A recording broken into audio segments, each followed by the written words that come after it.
دوسرا مسئلہ ہے قربانی لازم کس پر ہے؟ تو قربانی صاحب استطاعت پہ لازم ہے، صاحب نصاب پہ لازم ہے۔ صاحب نصاب کسے کہتے ہیں؟ 5 چیزیں: سونا، چاندی، مال تجارت۔ مال تجارت کہتے ہیں ہر وہ سامان جو آپ نے بیچنے کی نیت سے خریدا اور اب تک بیچنے ہی کی نیت ہو۔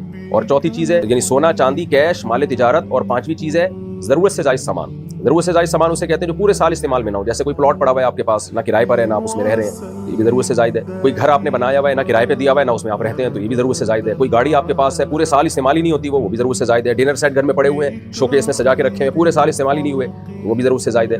تو ضرورت سے زائد سامان یا سونا یا چاندی یا کیش اماؤنٹ یا تجارتی مال اگر آپ کے پاس 52.5 تولہ چاندی کے برابر ہے، آج کی تاریخ میں 52.5 تولہ چاندی کی جو بھی قیمت ہے وہ آپ سرچ کر لیں، بلکہ بقرعید کے دن جو بھی 52.5 تولہ چاندی کی قیمت ہوگی وہ آپ سرچ کر لیے گا۔ جس کے پاس اتنا اماؤنٹ موجود ہو اس اماؤنٹ میں سے وہ قرضے بھی نکالے، مائنس کرے، اور جو ضروری خرچے ہیں جیسے گھر کا راشن آئے گا وہ ضروری ہے، گیس بجلی کا بل یہ ضروری ہے، تو یہ ضروری خرچے مائنس کر کے اگر کسی کے پاس 52.5 تولہ چاندی کے برابر رقم بنتی ہے تو اس پر قربانی لازم ہے۔